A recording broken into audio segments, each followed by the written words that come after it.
So first I'd like to introduce Kate Ennals herself. Kate's lived in Ireland for 25 years. Before doing an MA in writing at NUI Galway in 2012, she worked in UK local government and the Irish community sector for 30 years, supporting local groups engaged in local projects and initiatives.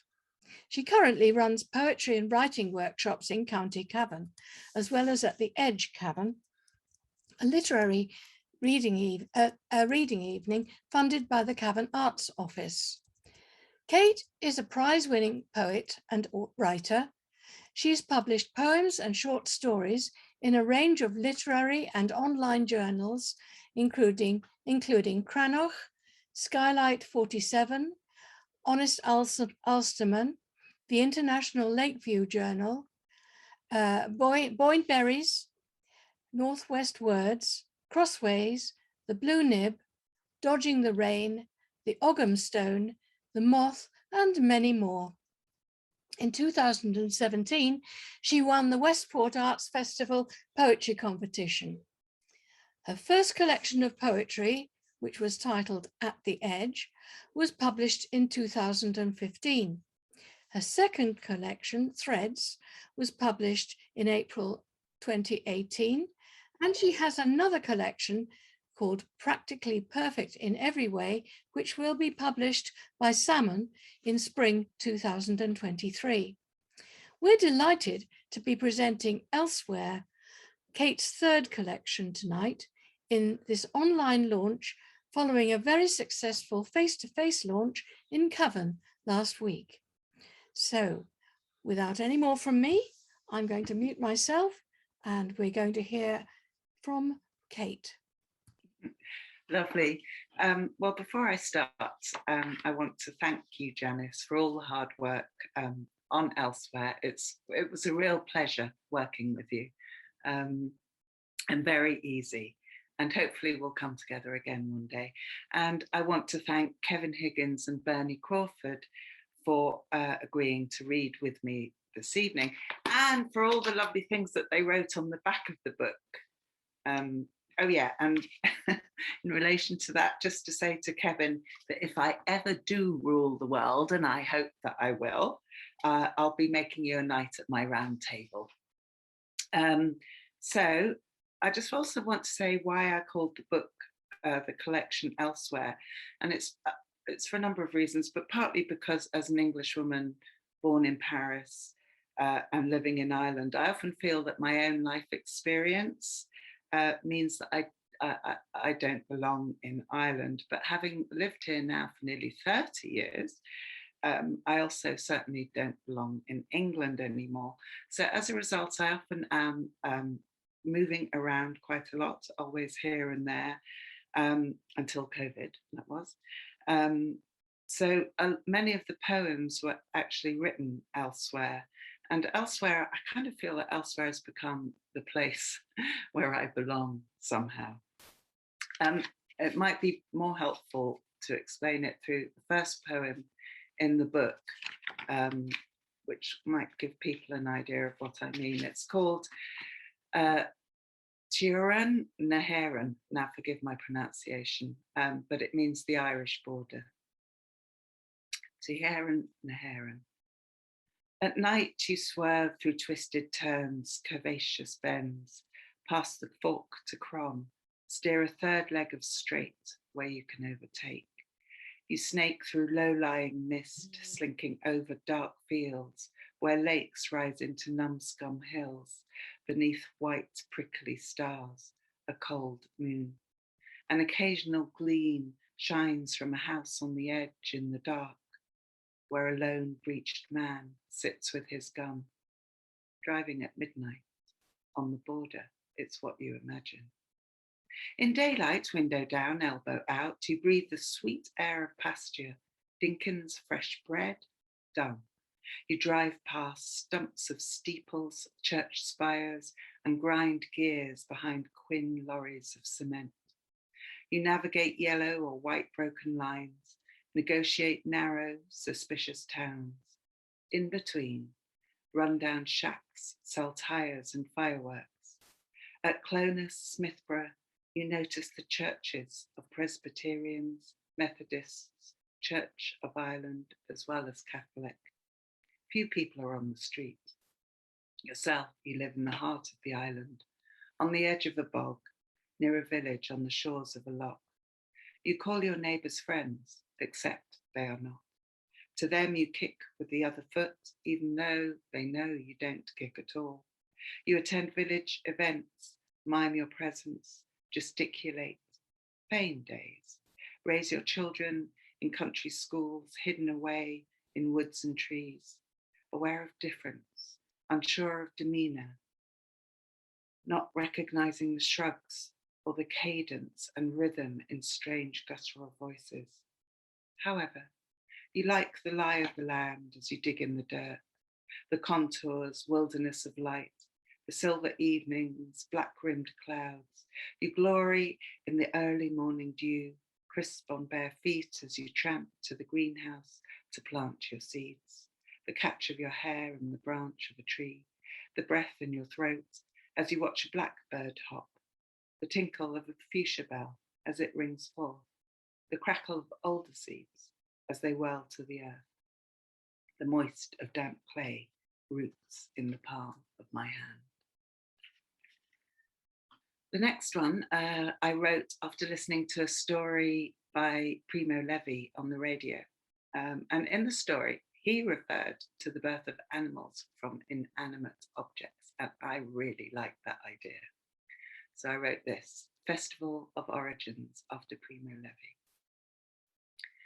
Back in time, after 40 days of rain, thousands of animal species drowned. For months, world was dark. Water lapped on breathless shores, absorbed. Earth became a royal of mud.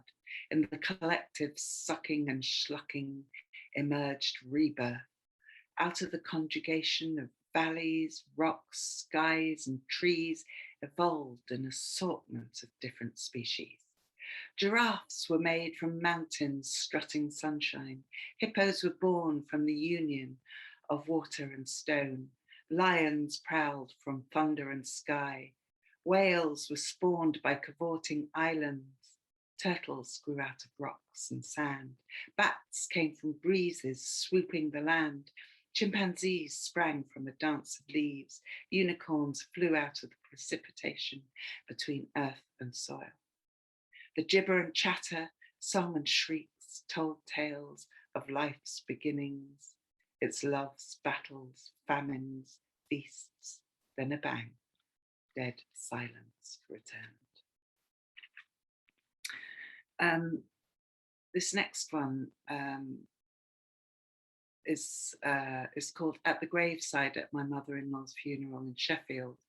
My beloved mother-in-law died 6 months after my own mother, and my own mother had not wanted nor had any funeral or ceremony. At the graveside at my mother-in-law's funeral in Sheffield. My face subsides at the side of her grave, a gargoyle clawed in salt. Beneath my feet lies unbalanced earth. Stones and clods catch in my throat. I squash the sobs, stem the snot, stop the streams of stinging hot, ashamed. There was no such display of grief and tears for my mother when she died last year.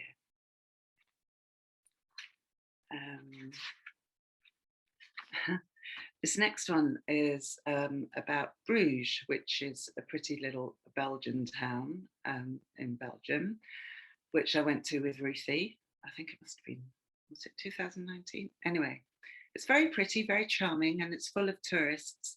And I found the whole thing rather unsettling. It reminded me of Portmeirion, the place in Wales where the TV series The Prisoner was filmed in the 1960s, for those of you who may remember that. Bruges, in memory of Patrick McGowan, Prisoner number 6. Bruges is a glittery prism of cobbled stone, secret canals, pitched red slate roofs, church spires, crafted lacy desires. Steeples of chocolate grow aloft in brightly lit shops. Truffles are boxed, goblets of ruby red beers are scoffed beside bronzed crisp waffles. Stored old masters in gilt gold frames are devoured by the clamour for culture. Us tourists circle in orderly procession, eating, drinking, purchasing, conspicuous prisoners.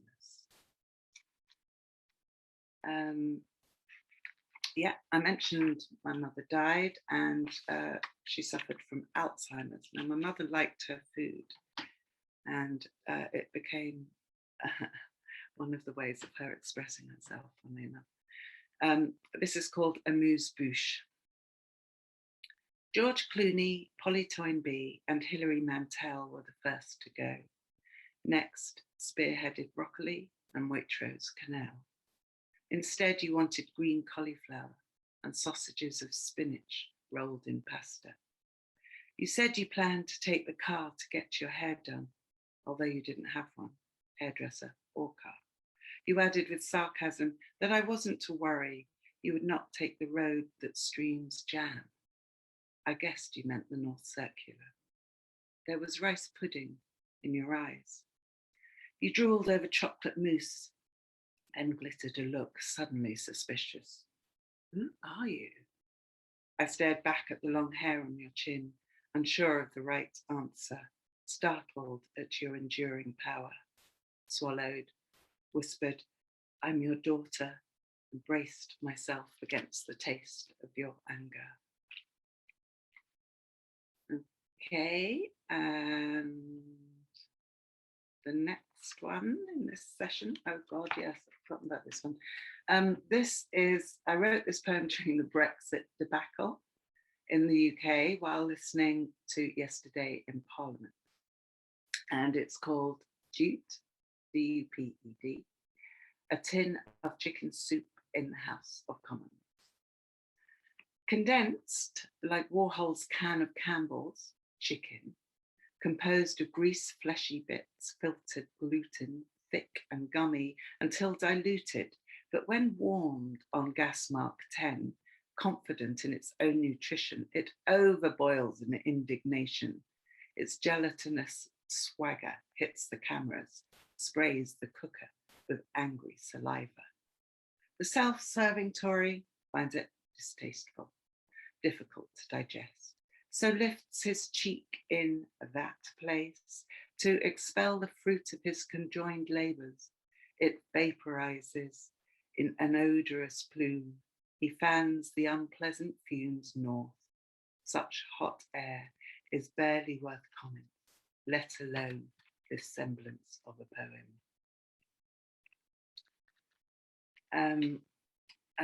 This one is I wrote during one of the times the Israelis were bombing the West Bank. And I was trying to imagine how it feels to have your land stripped away and to live life constantly under threat. And this poem felt like such a puny response, which explains the end of it. It's not a brilliant poem, but I don't know, I like it.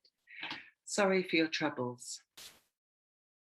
As I was watering my olives one day, the hose stopped its flow. My neighbour, who had moved in not so long ago, had diverted the water to his azure blue swimming pool. I went to the authorities to complain, for I have lived here all my life. But my new neighbour told me I needed a pass. I didn't have one. So he pulled out a gun, told me to move on. He beat up my son, put him in a prison, hung him on his wall. My home is now a hovel. My garden is scorched earth. People see the injustice, but turn the other cheek. My neighbour's teeth get brighter, his swimming pools more blue. The only life he shares is his piss and poo, which he pours from his window into my street below. I protest the best I can, seek support from the world, who when they come across me, cast their eyes down low. I nod when they mumble, sorry for your troubles, and thrust into my hand comradely poems. I try to read them while my olives shrivel in the sun. They are a comfort, though I do not understand them. The next one, I suppose you could call my Me Too poem. It's called Asking for It. And it was written after the Belfast rape trial in 2018. Asking for it. The gloom of room, edges of bed, clusters of spectres pawing and clawing, my stomach gutted, rutted by men who tell me I want it. Prowess and glory ram gory down my throat. Men gloat, vainglorious, stain-free, unlike me, who stands condemned. A woman, one in a million of me. And then I'll end this particular session with a poem about the crowd. I used to go on many protests when I was young, and I loved that sense of power and determination that a crowd has. And I listened to a podcast about the power of a crowd. It's a pantoum, which means it has a set order. The crowd will prevail, after the Guardian long read written by Dan Hainfox. People have gathered since the Sermon on the Mount. Cave paintings show people doing the conga. Today we sing from balconies, bang kitchen pots. The throng of a crowd is more than the sum of its parts. Cave paintings show people doing the conga. The choir of the multitude chants loud in our hearts, for the throng of a crowd is more than the sum of its parts, and together, as one, the people hold power. The choir of the multitude chants loud in our hearts. Afraid of our strength, kings brand us as mobs, together as one, people hold power. For when the crowd sings, there is no room for doubt. Afraid of our strength, kings brand us as mobs, to shield their class, their silver and gold. For when the crowd sings, there is no room for doubt. Greed who steps in with guns and sorrow. To shield their class, their silver and gold, rulers grab lands, commandeer common space. Greed goose steps in with guns and sorrow. But crowd has pedigree, it will not be dispersed. Rulers grab land, commandeer common space, fell a person, squeeze breath from a neck. But a crowd has pedigree, it will not be dispersed. People have gathered since the Sermon on the Mount. Okay, that's that section done. Thank you very much, Kate. What a range you do have. They're very powerful, those political poems. They're well, human rights poems, really. Excellent, lovely work. And now we're going to hear from Bernie Crawford. Bernie is originally from County Limerick. She now lives near the sea in County Galway. Her poetry has been published in Irish and international journals and anthologies, and this year her first full collection, Living Water, was published by Chaffinch Press. In 2019, she was awarded a bursary by Galway County Council to work towards this debut collection. She is one of 3 co-editors of the popular poetry magazine Skylight 47. So, thank you. Bernie, we'd like to hear from you now, please. Thanks, Janice, sorry. And Kate, what a fabulous reading. It was fantastic. And as Janice said, it shows the range of your poetry, from very personal, as Maya Cannon said, to very, I would call them poems for justice. And I love that poem about, or not love it so much, but I found it so moving, the poem about attending your mother-in-law's funeral. Beautiful poem. Listen, thanks a million for inviting me to be part of your launch. I feel really honoured to be here and to have the opportunity of reading some of my own poetry. So Thanks.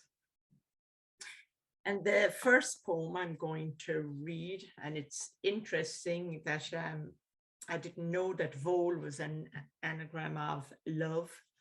The first poem I'm going to read is Love.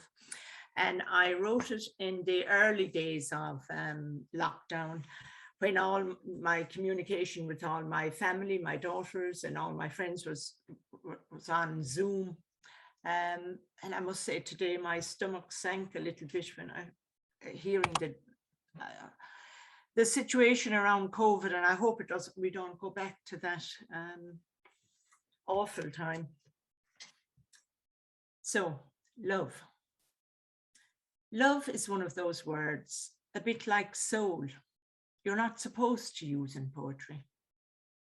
Wish the same applied to the everyday, where love is plucked from an inside pocket and tossed about like copper coins.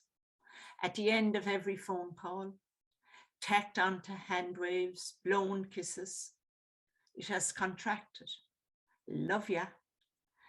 It's applied to cupcakes, comedians, and handbags. Idly scattered until it no longer holds its shape. Doesn't sound like the word where every letter is filled with itself. I only ever whisper it. Let it fall as a breath on my daughters. But these days, at the end of our Zoom chats, a pause opens, pulls on the bell ropes of loss, and into that space it drops.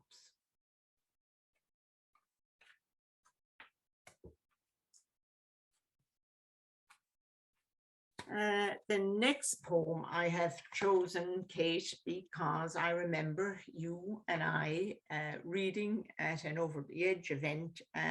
Were both winners in the first poetry competition run by, it was for the Galway Rape Crisis Centre. And I remember your poem so well about the family that dished up the Christmas dinner on Christmas Eve and covered it with cling film. Isn't that right? So I read this poem, Women Like Me. My mother warned me about women like me. Women who leave the house with unwashed dishes piled high on the draining board. Leave unwashed children play outside after the Angelus curfew. Women who don't solemnly pause at the sound of the bell, who paint their mouths and nails in colors too bold. Women who lick ice cream cones on the street and enjoy the coolness of summer days trickling down their throats. My mother told me never to copy those women who bear bronze legs, slip feet into silver sandals, and dip their toes into salty seas. She cautioned me about lippy women. Never join a women's group, she said, especially one where handheld mirrors are used.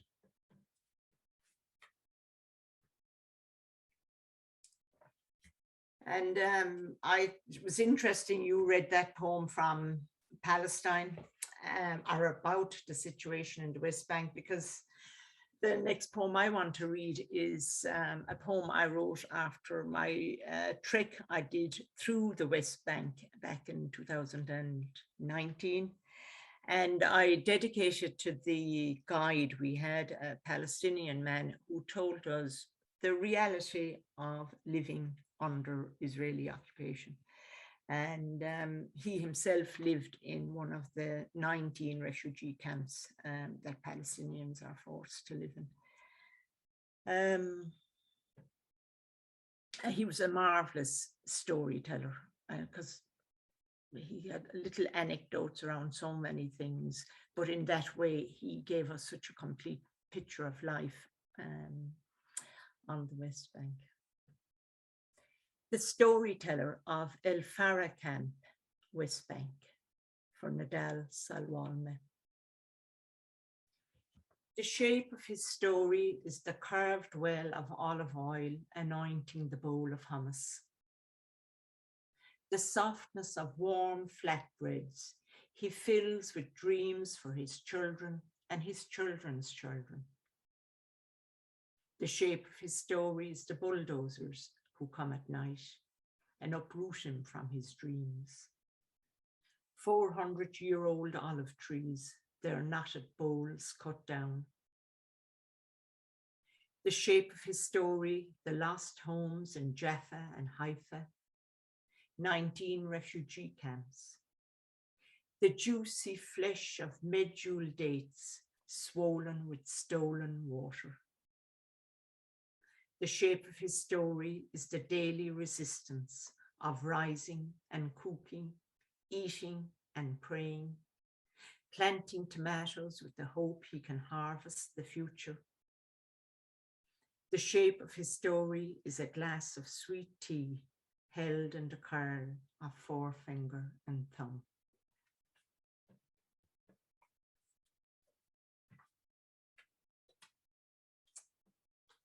And the next poem I want to read is a parody of Seamus Heaney's poem that he wrote about the flaggy shore, or the shaggy shore as it was always known in our house, because my two girls hated it when I suggested a walk on the flaggy shore. Seamus Heaney's poem is Postscript. And I always felt that after he wrote that, I loved walking on the flaggy shore, but certainly the whole world seemed to be there as well. P.S. Get out of the car, after Seamus Heaney. And sometime make the time to drive out west into County Clare, but forego the shaggy shore. In January through December now, it is slate grey with people. Flocks in featherlight, breathable fleece, trying to get the light and wind work off them, to take the perfect selfie, to Instagram their literary location. The lightning flash of smart devices, together with high-vis orange of vests, makes the self-respecting swan hide that headstrong head under wing to minimize retina damage. And if you take the time, park the car, turn off Joe Duffy, and walk the road with all the other walkers. Otherwise, you are neither here nor there. There is no shortcut through ragwort for ice cream. Small chance now for known and strange things to pass. Seamus, you took this sacred isolation and with your big soft buffetings blew it open. And I want to finish by reading a poem from Elsewhere. And I was so delighted to get it in the post this afternoon. I just say to everyone to get a copy of it. There is so much in it. And the poem I want to read, I think, says a lot about what Kate Ennals' poetry does. What is it about poetry? When asked, do you work? I say, yes, I'm a poet. Eyebrows rise, lips twitch, people back away. Anxious, I'll burst into verse, Keats or Donne, or worse, my own. Or they crack a joke and try to recite the school poem they learned by rote, mumbling at its close that they never understood the point. They fumble off, awkward, afraid to utter another word. Like love, what is it about poetry that so disturbs? Thank you. Thank you, Bernie. That was lovely. And how interesting, so many parallels with Kate's work too. Yes, yeah.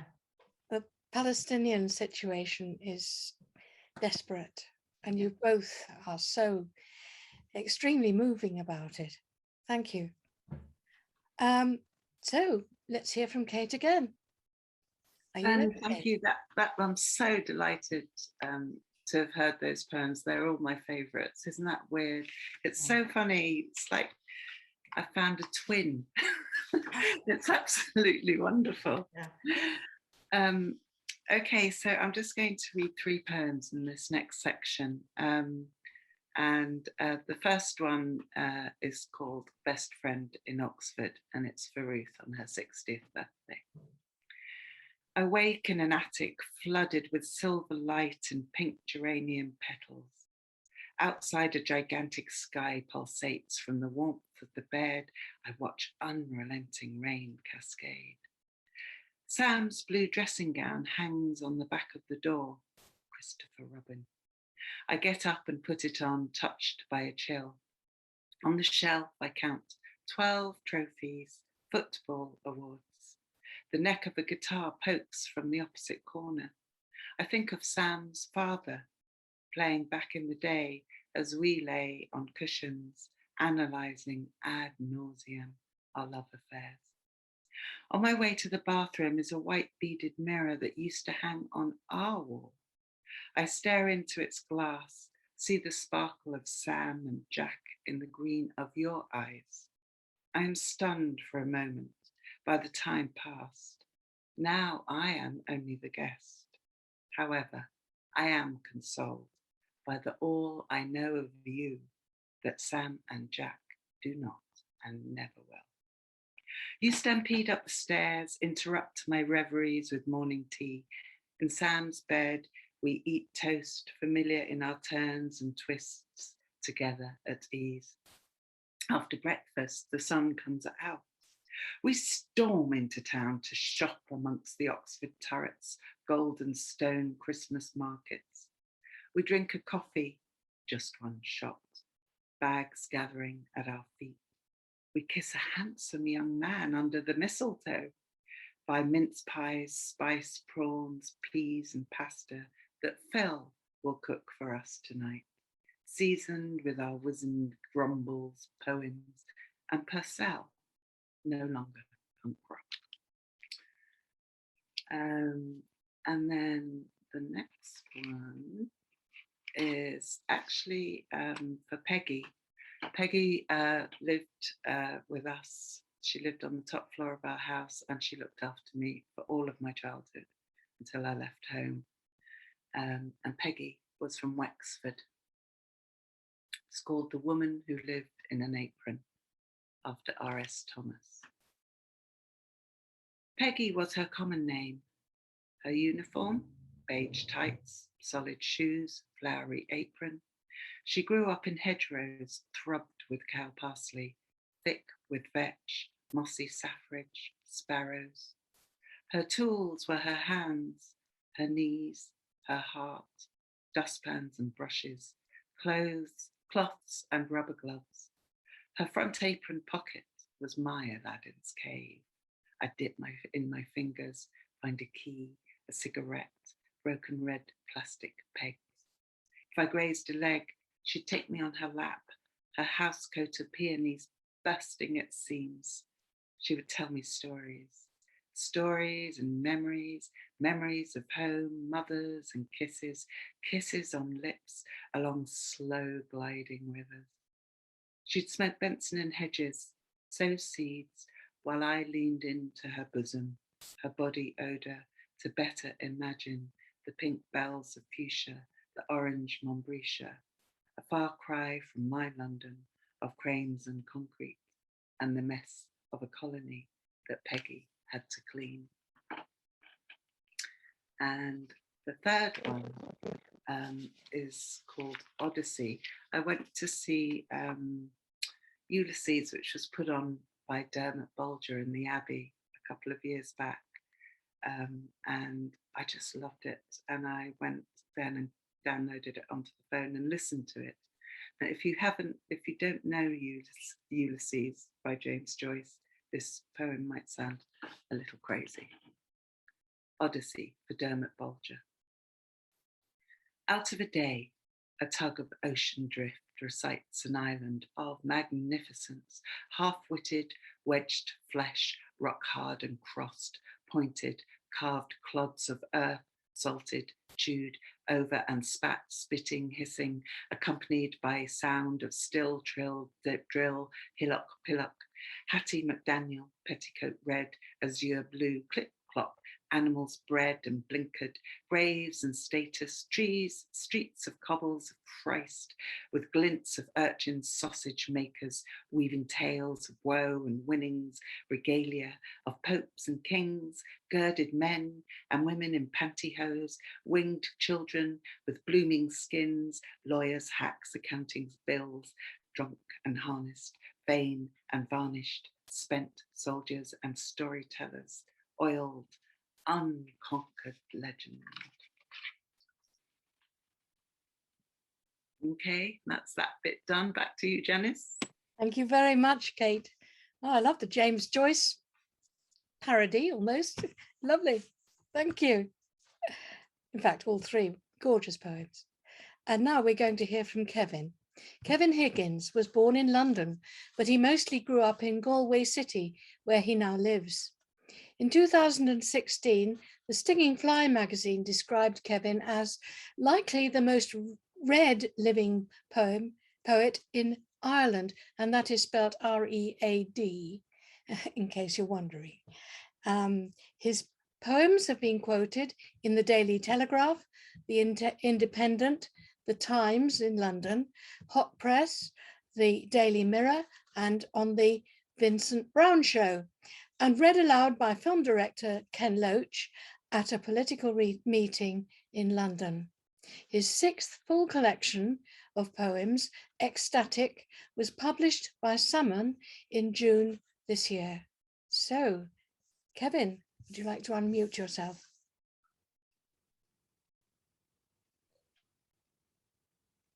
Thank you, Janice. Actually, my book is out next March, Ecstatic, the sixth collection, in case anyone tries to buy it. Now, I think the first thing I'd like to say is it genuinely is an honor to be part of this launch. I meant what I said about on the back of the book that you know, it's been said that if poets ran the world, it would be a better place. But I also I read that it would actually be a possibly even more vicious place than it is, if that was really the case. But one of the poets I think who should run the world absolutely is Kate Ennals, and I would be very honored to be a knight at Kate's round table, indeed.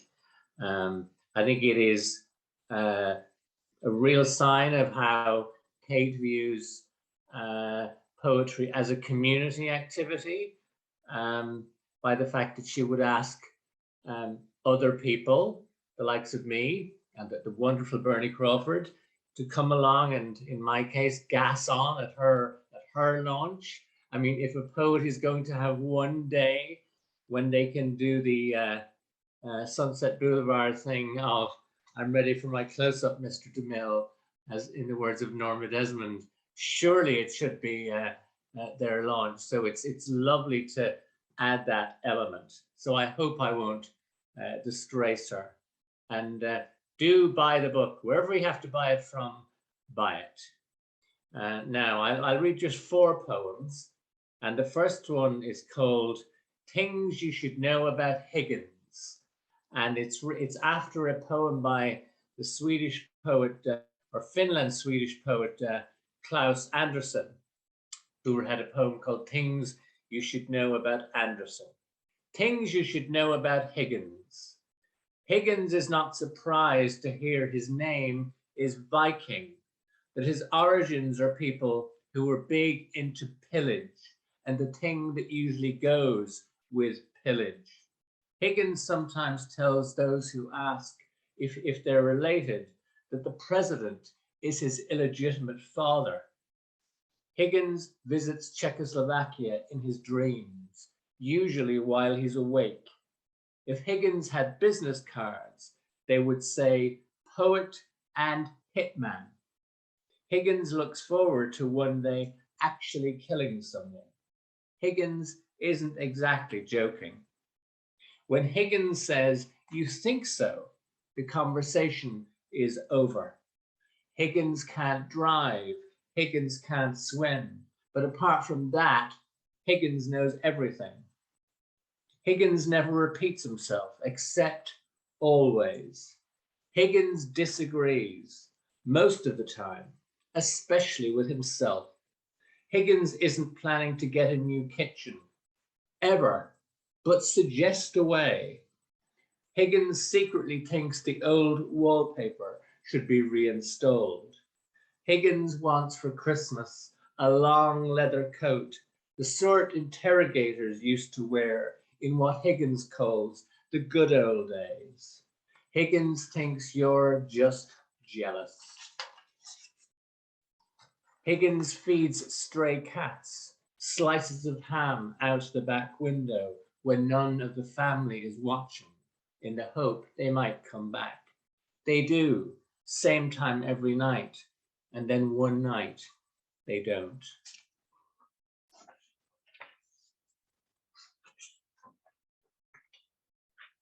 This next poem was born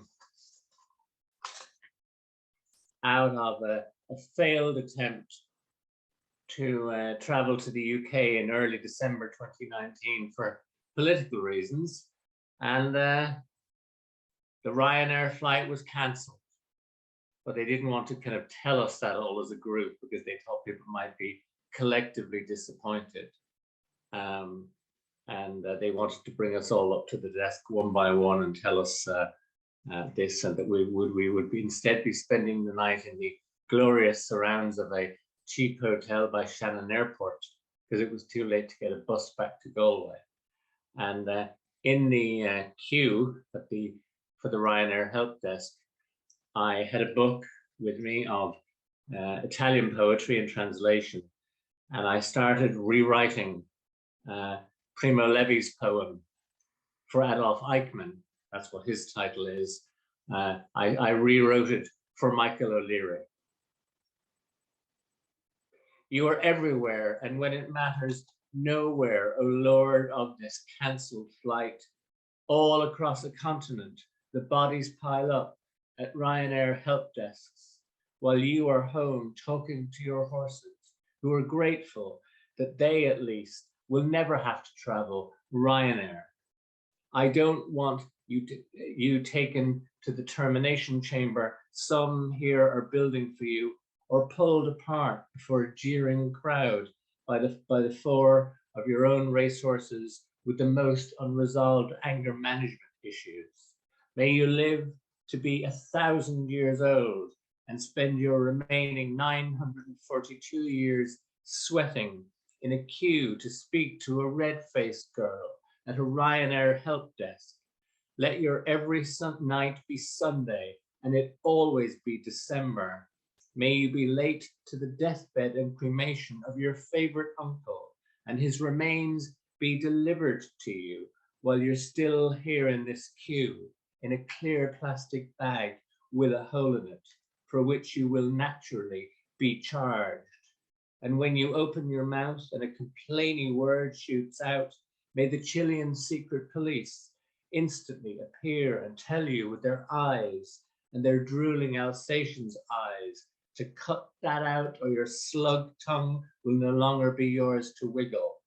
And when your time here is done, may you be peeled, tied and spread-eagled across your own help desk, and two fat blokes from Chipping-Ongar be paid to sprinkle pollen all over you and then release the bees.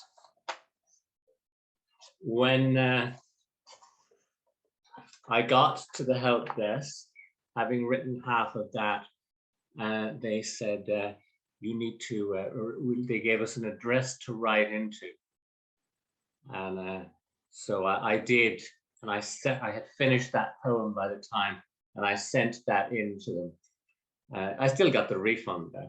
I just liked the idea of that going around Ryanair staff. The next poem is a bit more whimsical. It was born out of when we were making the shopping list each week. For some reason, Susan said, you've got 3, there are now 3 bottles of tomato ketchup in the fridge. Why is this? Is this some sort of new fetish or something? So I thought that's interesting. So I wrote this poem, Ketchup and Obituary. It all started that Friday he came home brandishing another bottle of it, when there was already one gleaming unopened in the fridge. A mistake, the whole house told itself. Next week he turned up dragging 6 bags of almost nothing else. From then on, had it with everything. On his bread instead of butter, with his cornflakes instead of his usual low-fat milk, eventually dispensing with all else as his main course, tomato ketchup, with a side of another shining blob of itself, after which he hardly opened the front door, except to sign for deliveries, the vast jars of it that arrived twice weekly in a van marked ketchup. When he wasn't galloping it by the basin load, he used it instead of shaving foam, toothpaste, and as an ointment to balm embarrassing rashes. Spent most of the day bathing in it. By the time he made it safely to his coffin, he was the color of it.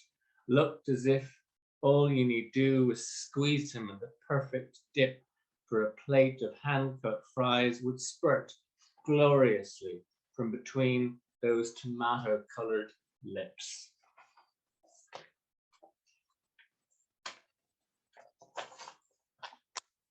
I'm not working for Heinz or anything like that. That just came out. And this next poem is called Life, Death, and it's the final one, and the bit in the middle. Life is books and underwear all over the floor. Death is everything in its place. The bit in the middle is mostly waiting for elevators. Life is a dog barking all night. Death goes about its business quietly. The bit in the middle is mostly waiting for the toaster to pop. Life is a series of clogged sinks. Death is absolutely clear. The bit in the middle is mostly hoping the doctor will call you next. Life is a philosophy student, tossing a sweet wrapper into your garden and later phoning to claim responsibility.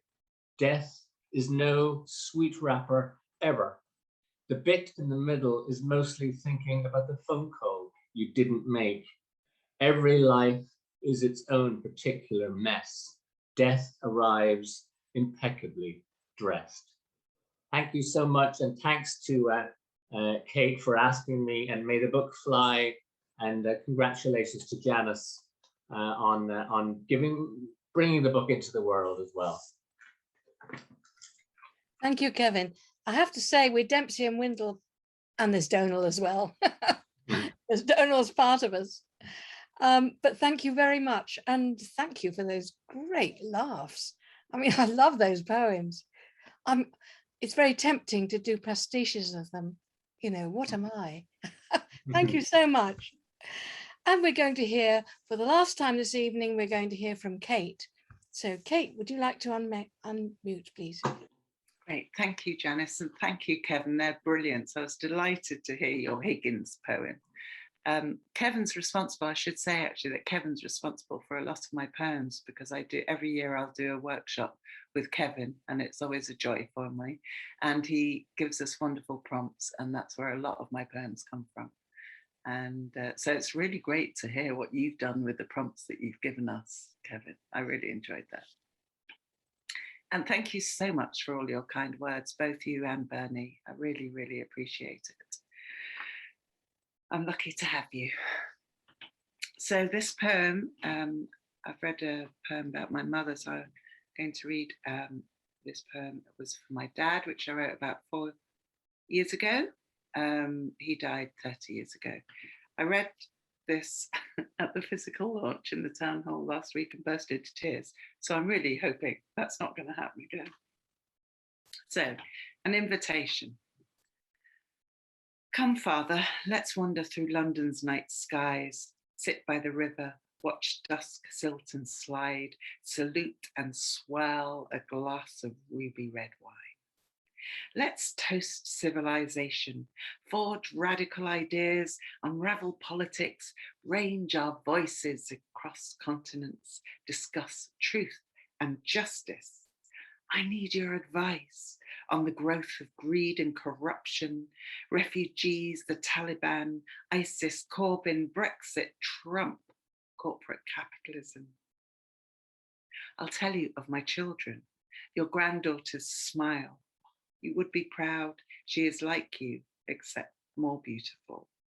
You will love to hear of my gentle giant of a son. He has your stature, tries to stuff his heart with pebbles and stones by way of defense, but he sings strong. At the close of play, Dad, before you fade, I will hug you goodnight, press my cheek to your black cotton polar-necked chest, breathe in your alcohol, nicotine breath, climb into bed, a little drunk, but safe. The next one is after the book written by Caroline Duffy. His name escapes me now. It's after the wife of the world or something like that. I can't remember it off the top of my head. Anyway, this is called She, the Good Wife, after Caroline Duffy. Pharaohs, popes, gladiators, magicians, superman, presidents, bankers, and kings. All these men have one thing in common. Behind each of them is a clever woman. A mother, a daughter, a queen or bitch, a darling, a cook, a cleaner, a witch, a schmooze, a PA, a servant for life. It is time to venerate the role of the wife. The wife inveigles, entraps, ensnares. She conspires, unravels, exposes, lays bare. The wife will plot, plan, make good, cast doubt. She spins what the world is truly about. Oh yeah, and then right after this next poem is about a painting that has been with me. Susie will probably remember this painting that has been with me all my life. It's been in my house and it is now above my bed. Can you see that? Nod if you can. Yeah. Okay. So I'm going to. So one morning I woke up and I thought I'm going to write a poem about that painting. Now, at the time, I didn't know who painted it or what its origin was or anything. I just wrote the poem.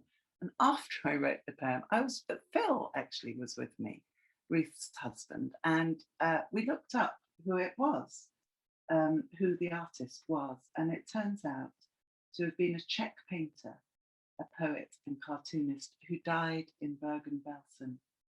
And I was astonished really at how the poem reflected the reality of the artist's experience. So this is the poem.